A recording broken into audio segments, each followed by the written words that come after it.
Дорогие подписчики и гости моего канала, сегодня в его новой рубрике «Субботнее чтение у камина» я хотела предложить вам послушать письмо епископа Вениамина Милова своим духовным чадом, написанное 6 марта 1938 года из Владимира. Дорогой, как важно для всякого из нас, равно и для вашей впечатлительной натуры, чтобы кто-либо со стороны в мельницу нашего существа постоянно подсыпал только отборное зерно, и чтобы душа наша только его молола. Когда же подсыпаются зерна среднего достоинства, тогда и мука выходит посредственная. Разумею то содержание жизни, которое постоянно вас вовлекает в свою гущу, рассеивает, метет, волнует и всегда оставляет вас внутренне неудовлетворенным. Кипения в вашем быту сейчас меньше, но душевно все вы в некоторой тревоге.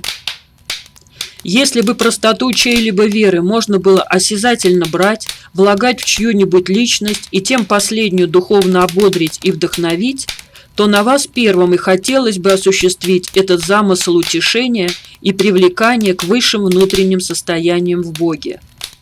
Направить прежде надо свое внутреннее, а внешнее все приложится.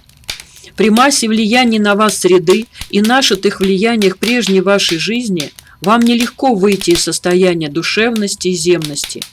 Между тем, в вашу задачу должно войти восприятие своей обстановки жизненной, своих интересов и планов по-иному.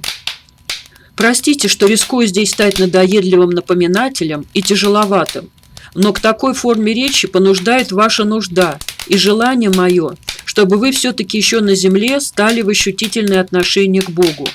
Если останетесь на полдороги, так и умрете ищущим Бога, но не вкусившим Его силы. У нас в жизни принято дальше элементарных внутренних сдвигов, которые стали вашим уделом, не идти. Но этого мало. Можно достичь живого единения с Богом и приблизиться к Нему сыновнее. Следующим шагом вашего обращения к Богу следует полагать: первое – нахождение ревностное более ярких влияний на вас Бога через чтение Святого Евангелия. Здесь у вас неполнота напряжения. Второе – обучение молитве.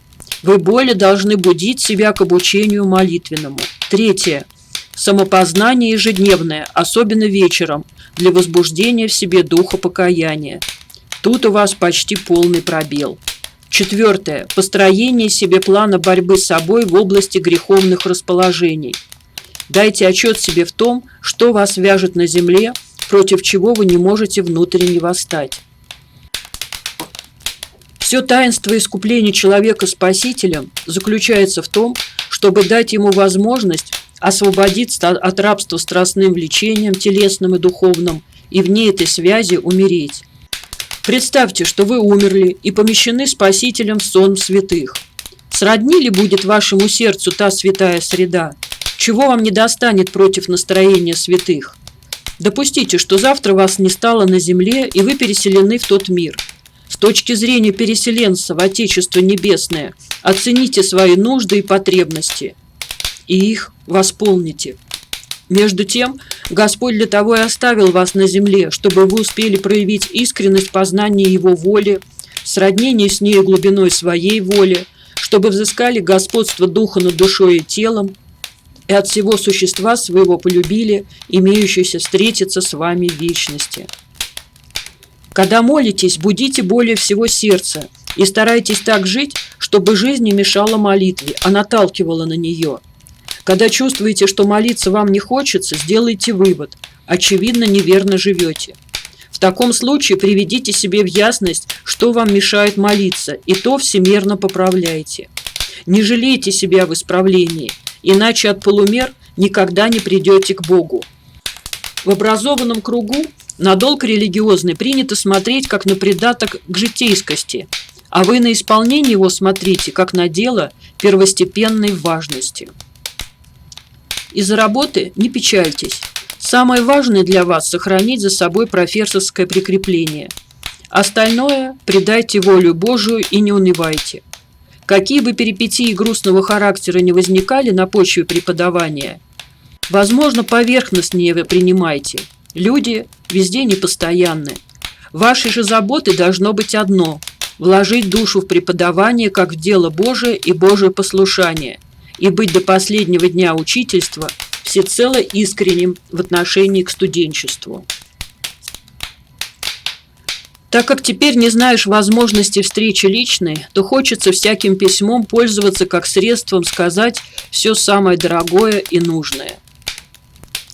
Вспомните всю свою протекшую жизнь, и вы найдете, что более всего горя, слез и томления доставляло вам расслабление души при сильных препятствиях к достижению ваших интересов, при неудачах и испытаниях. Всякий раз, как вам что-либо не удается, сердце ваше ужасно быстро приходит в повышенное скорбение. Вам начинает казаться свою жизнь печальнейшей, участь прискорбной, и слезы начинают потоками струиться из глаз, а воля парализуется на всякую самодеятельность и борьбу с испытаниями. Причина вот в чем. В подобные минуты глубиной своей души вы опочиваете на созерцании постигшего вас происшествия. Забываете о Боге и остаетесь во власти дум. Под этим переживанием вашим таится саможаление, которое отрывает вас всецело от Бога и Его помощи. В противовес такому состоянию своему отныне вот что сделайте.